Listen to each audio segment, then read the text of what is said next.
जैन दोस्तों, मैं आर के विश्वा आप सभी का केएमडी क्लास में स्वागत करता हूँ। दोस्तों, आज जो टॉपिक डिस्कशन करने वाले हैं वो टॉपिक है अधिगम का अर्थ और इसकी कुछ मुख्य बातें। अधिगम वक्र, कर्व ऑफ लर्निंग, अधिगम का पठार, स्तर, सूक्ष्म शिक्षण, सूक्ष्म शिक्षण की प्रक्रिया, अधिगम स्थानांतरण, अधिगम अक्षमता।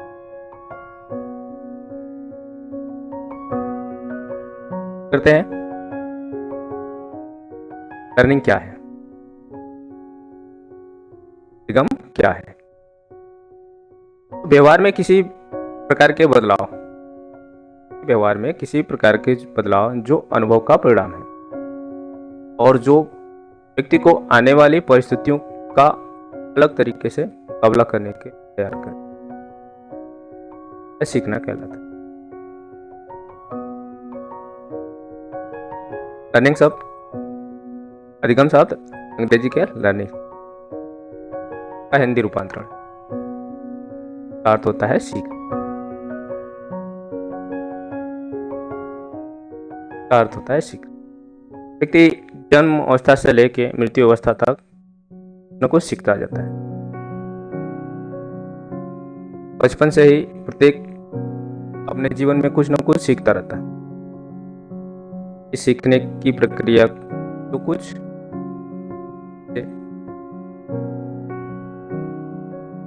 चीजें वो अनुकरण करता है या अनुकरण के द्वारा सीखता है। चीजों को वातावरण के द्वारा, कुछ चीजें को व्यवहार के द्वारा सीखता है। सीखने की जो प्रक्रिया है सतत प्रक्रिया प्रकार कह सकते हैं। अधिगम एक कंटिन्यूअस प्रोसेस है, जीवन पर्यंत चलने वाली प्रक्रिया है कि जन्म अवस्था से लेके सीखता रहता है। अधिगम की कुछ परिभाषाएं प्रकार है। वर्ड के अनुसार नवीन ज्ञान, नवीन प्रतिक्रियाओं प्राप्त करने की प्रक्रिया सीखने की प्रक्रिया है। कहते हैं कि जो नवीन ज्ञान और नवीन प्रक्रियाएं हैं, जो प्राप्त करने की जो प्रक्रिया है वो सीखने की प्रक्रिया। वर्फी के अनुसार अनुभव एवं व्यवहारिक दृष्टिकोण, अनुभव एवं व्यवहारिक दृष्टिकोण का परिमार्जन करना ही क्या है, अधिगम है। रिगार्ड के अनुसार नवीन परिस्थितियों में अपने आप को ढालना या अनुकूलित करना ही जो हमारे सामने विभिन्न प्रकार की परिस्थितियां आती है, नई से नई परिस्थितियां आती है, उन परिस्थितियों में अपने आप को ढालना या अपने आप को समायोजित करना अधिगम कहलाता है। और कहते हैं व्यवहार के कारण व्यवहार में होने वाले परिवर्तन अधिगम कहलाता है। पॉइंट क्रो कहते हैं आदतों, ज्ञान और आवृत्तियों का अर्जन। इट्स एवं अन्य के अनुसार अनुभव के आधार पर होने वाले परिवर्तन अधिगम कहते हैं। यानी कि अनुभव के आधार पर व्यक्ति के व्यवहार में जो परिवर्तन होता है यह अधिगम कहते हैं। कुछ विशेषता या मुख्य बातें।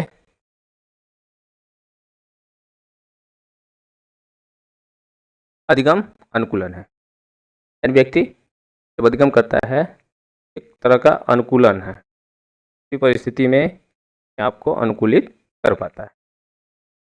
लर्निंग यानी अधिगम यूनिवर्सल है, सार्वभौमिक है। हर जगह व्यक्ति जन्म अवस्था से लेके मृत्यु अवस्था तक कुछ न कुछ सीखता है। सीखना व्यवहार में स्थायी परिवर्तन, व्यवहार में स्थायी परिवर्तन है,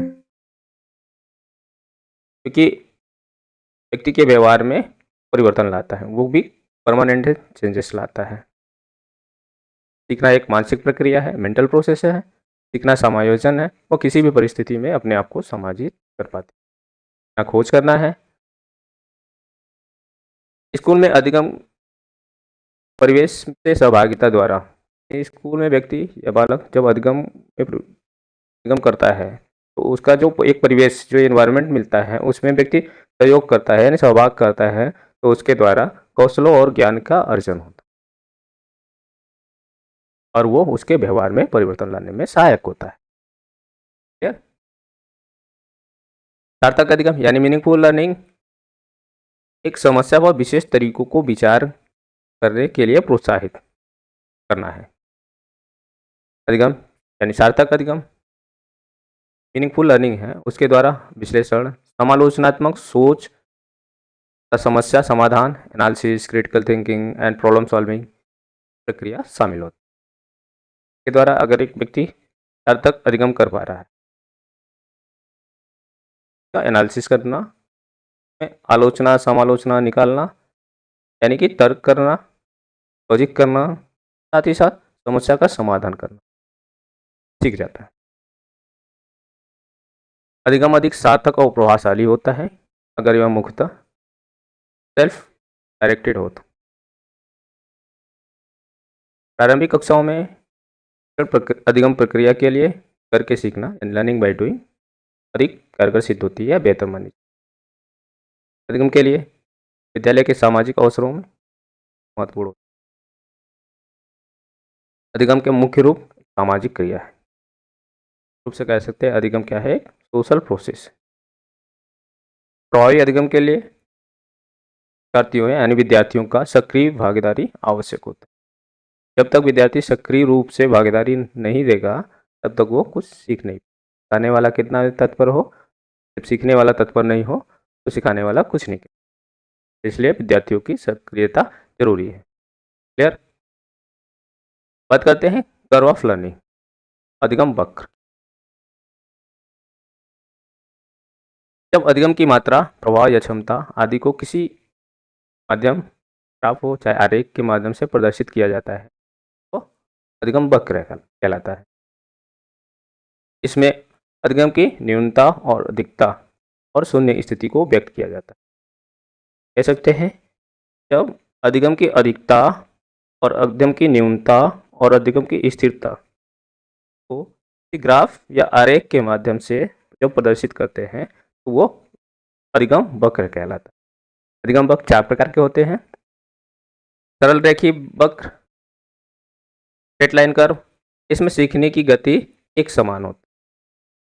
यहाँ पे आप देख सकते हैं जो सीखने की गति है ये अधिगम की मात्रा है और ये सीखने की जो गति है एक समान है। यहाँ पे आप देख सकते हैं ये एक समान है, इसमें किसी प्रकार की कोई अंतर नहीं है या कम या बेसी नहीं है, ज़्यादा कम नहीं है, वो सीधी रेखा में जा रही है, हम एक सीधे क्रम में बढ़ते जा रहे हैं। इस प्रकार कह सकते हैं अधिगम की गति एक समान हो। उन्नतोत्तर वक्र, एलिवेशन कर्व। इसमें सीखने की गति शुरू में तेज हो रही है, उच्च बिंदु पर पहुंचने के बाद धीरे धीरे धीमी गति होना शुरू हो जाती है। देख सकते हैं सीखने की जो गति है शुरुआत में तेज हो रहा है, फिर बाद में धीरे धीरे ये ऐसे नीचे की तरफ बढ़ रहा है अधिगम की मात्रा। इस प्रकार का जो वक्र बनता है उन्नतोत्तर वक्र कहलाता है। उन्नतोत्तर वक्र, इसमें शुरू में सीखने की गति धीमी, फिर बाद में धीरे धीरे सीखने की गति तीव्र हो जाती है, उच्चतम स्तर की ओर बढ़ जाती है। तो इस प्रकार के कार्यों को या वक्र को उन्नतोत्तर वक्र कहते हैं। यहाँ पे आप देख सकते हैं सीखने की जो बन रहा है शुरू में, फिर बाद में धीरे धीरे ये उच्च स्तर पे पहुंचा है। तो इस प्रकार का जो वक्र बनता है उन्नतोत्तर वक्र। निश्चित वक्र, इसमें शुरू में अधिगम तेज धीमी, अंत में अधिगम तेज और धीमी तरह की हो सकती है। तो इस प्रकार का वक्र जो होता है उन्नतोत्तर और उन्नतोत्तर दोनों वक्रों का मिला जुला होता है। आप देख सकते हैं कम हुए फिर तेज हो गया, फिर कम हो गया, फिर इस तरह से ऐसे जो वक्र बनता जाएगा, फिर ये आगे ऐसे बन जाएगा। दोनों का जो मिश्रित रूप है उन्नतोत्तर और उन्नतोत्तर, तो इस प्रकार का जो वक्र बनता है इसको मिश्रित अधिगम वक्र।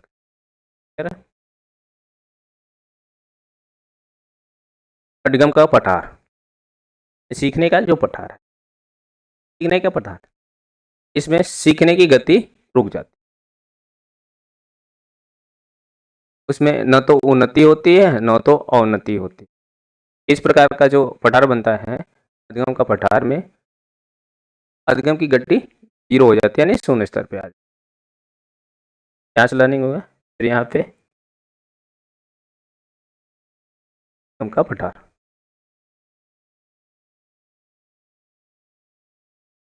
स्तर, लेवल ऑफ टीचिंग। शिक्षण के स्तर को 3 भागों में बांटा गया है। स्मृति स्तर पहला, इसका प्रतिपादन हर्बर्ट ने किया था। इसमें बच्चों के ज्ञानात्मक स्तर पर बल दिया जाता है, ज़्यादातर रटने की प्रवृत्ति पर बल दिया जाता है। अधिगम प्रक्रिया का सबसे निचला स्तर है। इस स्तर में शिक्षण अधिगम का उद्देश्य केवल ज्ञान प्राप्त करना, छोटी कक्षाओं के लिए होता है। आता है अधिगम का बोध स्तर, बोध स्तर, अंडरस्टैंडिंग लेवल ऑफ। शिक्षण का बोध स्तर, इसका जो प्रतिपादन है वो मॉरिसन ने दिया। यह स्तर स्मृति स्तर से उच्च स्तर का होता है। इसमें बच्चा या छात्र रटने के बजाय ज्ञान को अच्छी तरह समझने पर बल दिया जाता है। इस स्तर में बच्चों को ज्ञान दिया जाता है, नियम सिद्धांत बताए जाते हैं, तरह प्रदान किए जाते हैं, तरह प्रदान किए जाते हैं ताकि बच्चा उनका व्यवहारिक प्रयोग भी कर सके। शिक्षण का चिंतन स्तर, रिफ्लेक्टिव लेवल ऑफ टीचिंग, यह शिक्षण अधिगम का सबसे उच्च स्तर माना जाता है। इस स्तर में बच्चों को अपनी मानसिक शक्तियों का पूर्ण, इसमें बच्चों को विभिन्न नियमों, सिद्धांतों आदि की जानकारी दी जाती है, फिर उन्हें स्वतंत्र रूप से इसमें चिंतन कर निकालने के अवसर प्रदान किया। इस अधिगम स्तर को क्रिटिकल थिंकिंग का स्तर भी कहते हैं, समस्या समाधान का स्तर भी कहते हैं, क्योंकि इसमें बच्चों को समस्याओं का समाधान खुद करके अवसर दिए जाते। माइक्रो टीचिंग, सूक्ष्म शिक्षा। सूक्ष्म शिक्षा, ऐसा कि नाम से प्रतीत होता है, छोटा शिक्षण। यह शिक्षण का एक छोटा प्रारूप है। क्लास में शिक्षण क्रियाएं सूक्ष्म रूप से कार्य करती है, एवं वास्तविक कक्षा कक्ष को लघु रूप में बांटकर प्रदान करते हैं। कम समय में कम छात्रों के बीच शिक्षण कौशल को विकसित किया जाता है। बात है, सूक्ष्म शिक्षण विधि का विकास एलन महोदय ने किया। सूक्ष्म शिक्षण से कम समय में अधिक दक्षता प्रदान किया जाता है। इसमें शिक्षकों के अंदर शिक्षण कौशल का विकास किया जाता है। यह शिक्षण कौशल 5 से 10 मिनट का होता है। सूक्ष्म शिक्षण में एक समय में एक कौशल का विकास करते हैं। सूक्ष्म शिक्षण वास्तविक शिक्षण है। सूक्ष्म शिक्षण जो है वास्तविक शिक्षण है। सूक्ष्म शिक्षण की जो प्रक्रिया है, सूक्ष्म माइक्रो टीचिंग की जो प्रोसेस है, जो प्रक्रिया है, इस प्रकार होती है। आप यहाँ पे माइक्रो टीचिंग सर्कल के माध्यम से समझ सकते हैं। सबसे पहले क्या होता है, पाठ्य योजना का निर्माण करना, यानी नियोजन यानी प्लानिंग बनाना। नंबर 1 प्लानिंग करना। इसमें क्या करता है, सबसे पहले टीचर पाठ का योजना बनाते हैं, यानी सूक्ष्म पाठ्य योजना। फिर देख सकते हैं दूसरे नंबर पे उसका करता है, पाठ्य योजना बनाए, क्लास में जाकर फिर वो 6 मिनट टीचिंग करेगा। फिर तीसरे नंबर टीचिंग करने के बाद उसे प्रतिपुष्टि प्रदान की जाती है, यानी फीडबैक दिया जाता है। जब फीडबैक दिया जाता है कि कहाँ पे कमियां रही और क्या क्या चीज़ अच्छाइयाँ रही, अच्छाइयाँ हैं, तब उसमें दोनों प्रकार के फीडबैक दिए जाते हैं। तो कमियों को सुधार करने के लिए वो पुनः पाठ्य योजना तैयार करता है। पुनः पाठ्य योजना तैयार करने के बाद फिर वो शिक्षण करता है। फिर पुनः शिक्षण करने के बाद है, यानी पुनः प्रतिपुष्टि प्रदान किया जाता है। इस प्रकार यह जब तक शिक्षण कौशल का विकास हो नहीं जाता है तब तक ये इसी प्रकार करता रहता है। सूक्ष्म शिक्षण कुल 36 मिनट का होता है। टोटल 6 मिनट और पुनः पाठ्य योजना बनाया 12 मिनट हो गया, 6 बार। तो फिर ये 6 मिनट शिक्षण करेगा, फिर ये 6 मिनट, कुल 6 स्टेप हो जाते हैं 6 मिनट के, और टोटल हो जाते हैं 36। ठीक है। तो पूछता है कि माइक्रो टीचिंग कुल कितने मिनट का होता है। तो कुल 36 मिनट का पूछता है एक कौशल कितने मिनट के विकसित किए जाते हैं? तो 6 मिनट। ट्रांसफर ऑफ लर्निंग, अधिगम का हस्तांतरण, नाम से ही प्रतीत होता है स्थान का परिवर्तन, एक स्थान से दूसरे स्थान। अब लर्निंग कैसे परिवर्तन होती है? जब मान लीजिए कि बच्चा कुछ परिस्थितियों में उसने सीखा है, अब वो सीखे हुए ज्ञान को जब किसी दूसरे परिस्थिति में ट्रांसफर करेगा तो वो अधिगम का हस्तांतरण कहलाएगा। जब कोई एक सीखा हुआ कौशल ज्ञान काम दूसरे सीखे हुए कौशल ज्ञान को जब प्रभावित करता है तो उसे सीखने का हस्तांतरण कहते हैं। जैसे ट्रक चलाने में सीखा गया कौशल कार चलाने की प्रक्रिया को प्रभावित करता है। हस्तांतरण के प्रकार, अधिगम हस्तांतरण के जो प्रकार हैं इस प्रकार है। नंबर 1, धनात्मक हस्तांतरण। धनात्मक हस्तांतरण पूर्व ज्ञान अनुभव प्रशिक्षण नई बातों को सिखाने में सहायता प्रदान करता है। प्रकार समझते हैं। धनात्मक जो हस्तांतरण होता है इसमें क्या होता है कि आप जब पहले कोई ज्ञान सीखे हुए हैं, कोई ज्ञान कोई अनुभव या कोई प्रशिक्षण आपने प्राप्त किया है सीखा हुआ, वही ज्ञान अनुभव प्रशिक्षण आपको किसी नई परिस्थितियों में सीखने के लिए जब वो सहायता करता है तो अधिगम का धनात्मक हस्तांतरण होता है। किसी कार्य को करने का ज्ञान योग्यता अनुभव जब अन्य कार्य को करने में सहायक होता है तो इसे सीखने का धनात्मक हस्तांतरण माना जाता है। ठीक है। जैसे हिंदी भाषा का ज्ञान संस्कृत भाषा सीखने में सहायता प्रदान करता है, धनात्मक हस्तांतरण कहेंगे। दूसरा प्रकार ऋणात्मक हस्तांतरण। किसी ज्ञान को करने कार्य को करने ज्ञान को सीखने योग्यता अनुभव जब दूसरे कार्य को करने में बाधा पहुंचाती है या घातक होता है तो इस प्रकार का सीखना ऋणात्मक हस्तांतरण कहा जाता है।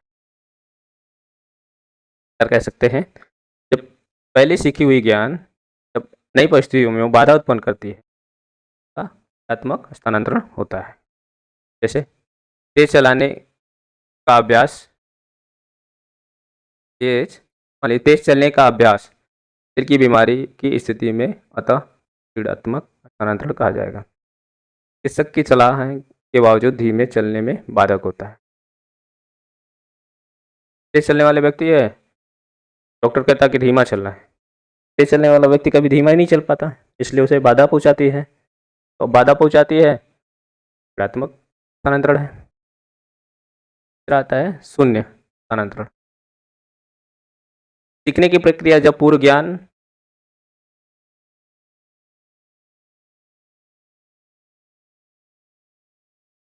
सीखने की प्रक्रिया में जब पूर्व ज्ञान यानी पहले सीखी हुई ज्ञान नई परिस्थितियों में किसी प्रकार का कोई फर्क नहीं पड़ता, ना तो सहायक हो ना तो बाधा पहुंचाए, तो इस तरह के हस्तांतरण को शून्य हस्तांतरण करते हैं।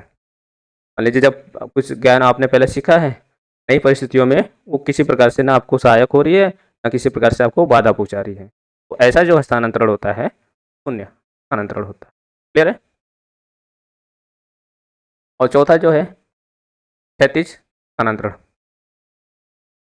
जब किसी स्तर में अर्जित ज्ञान हो वह प्रशिक्षण का उपयोग व्यक्ति के द्वारा उस स्तर में अर्जित प्रकार की लगभग समान स्थिति में किया जाता है, यानी उसी प्रकार की अर्जित लगभग उसी समान स्थिति में किया जाता है तो इसे सीखने का क्षैतिज हस्तांतरण कहते हैं। गणित में करने का जोड़ घटाने के प्रश्नों हल करने का अभ्यास,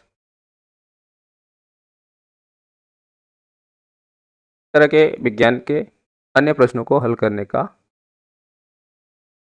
में काम आता है। ठीक है।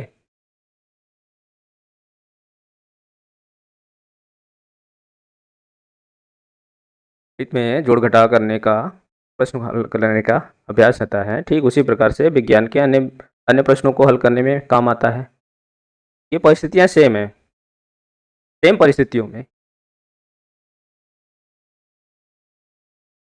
परिस्थितियों में जो अधिगम का स्थानांतरण होता है उसे कहते हैं क्षैतिज स्थानांतरण।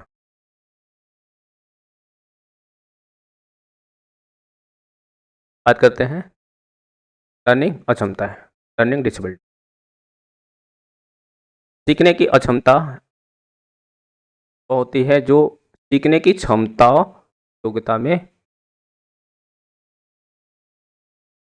यानी सीखने में जो कमी आती है, आती है, इसी को ही लर्निंग सीखने की अक्षमता कहते हैं। सीखने की अक्षमता कुछ इस प्रकार है, जैसे डिस्लेक्सिया। डिस्लेक्सिया पढ़ने में जो कठिनाइयाँ होती है उसे कहते हैं डिस्लेक्सिया, पठन दोष। डिस्ग्राफिया लिखने की कठिनाई को कहते हैं डिस्ग्राफिया। लिखने में जिस व्यक्ति में लिखने की समस्या होता है, जिस छात्रों को, उसे कहते हैं डिस्लेक्सिया, डिस्ग्राफिया। डिस्कलकुलिया, डिस्कलकुलिया यानी गणितीय समस्या से गणना करने में कठिनाइयाँ होती हैं, उसे डिस्कलकुलिया की समस्या होती है। डिस्ग्राफिया, डिस्मोर्फिया भ्रम की स्थिति, यानी जब दो वस्तुओं में नहीं कर पाता है, भ्रम पैदा हो जाता है, दो चीज़ों के अंदर भ्रम की स्थिति हो जाती है, तो उसे डिस्मोर्फिया कहते हैं। डिस्फेजिया बोलने संबंधी विकार है, जिसको बोलने में समस्याएं होती है, डिस्फेजिया की समस्या होती है। डिस्प्रेक्सिया यानी शारीरिक कौशल की समस्या, शारीरिक रूप से जो विकार आता है वो डिस्प्रेक्सिया कहते हैं। डिस्थेमिया, डिस्थेमिया यानी तनाव की स्थिति आना, तनाव की समस्या जब आ जाती है, तनाव, स्ट्रेस, एंग्जाइटी प्रकार की जब समस्या आती है